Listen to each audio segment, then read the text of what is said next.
Some nights stay with you forever, not because something terrible happened, and not because the world fell apart, but because something inside you quietly changed.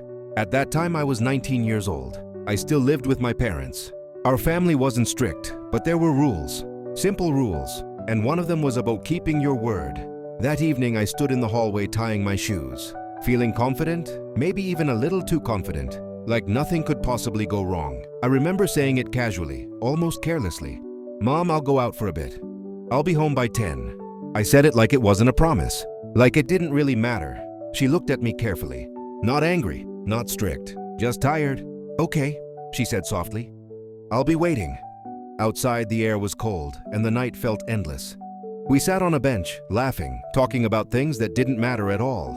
Time felt slow, almost fake, like it wasn't moving. Someone brought alcohol. I told myself I wouldn't drink. I truly believed it at first. Then someone laughed and said, "Come on, you're not a kid." And that was enough. At first, everything felt fine. I laughed louder than usual, talked more than I should have. The world felt lighter. I checked my phone. It was 9:40 p.m. I told myself I still had time. Then I checked again, 9:55. Something inside me tightened. I stood up suddenly and said I needed to go.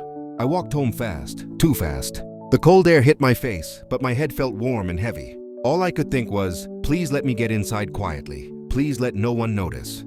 The house was silent when I arrived. Too silent. The kitchen light was on, and I knew that was a bad sign. I opened the door slowly, took off my shoes carefully, barely breathing.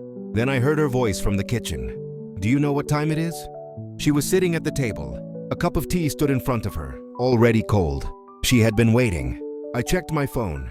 10:23 p.m. "You said 10, she said calmly. And her calm scared me more than anger ever could. She looked at me for a long moment and then quietly asked, "Did you drink?" I wanted to lie. I really did. But something stopped me. "Yes," I said. She stood up and came closer. I could see disappointment in her eyes, even though she tried to hide it. "I'm not afraid of you growing up," she said. "I'm afraid of you losing." Honesty. Those words hurt more than shouting ever could. She told me to wash my face, then placed food on the table like she always did, like nothing had changed. "I was waiting for you," she said softly. "I was just sitting here waiting." And that's when I understood. This wasn't about alcohol. It wasn't about time. It was about trust. That night, I couldn't sleep. Not because of the drink, but because of the shame. I realized something important then. Growing up isn't about freedom. It's about responsibility. Years have passed since that night. I'm older now, and life is different.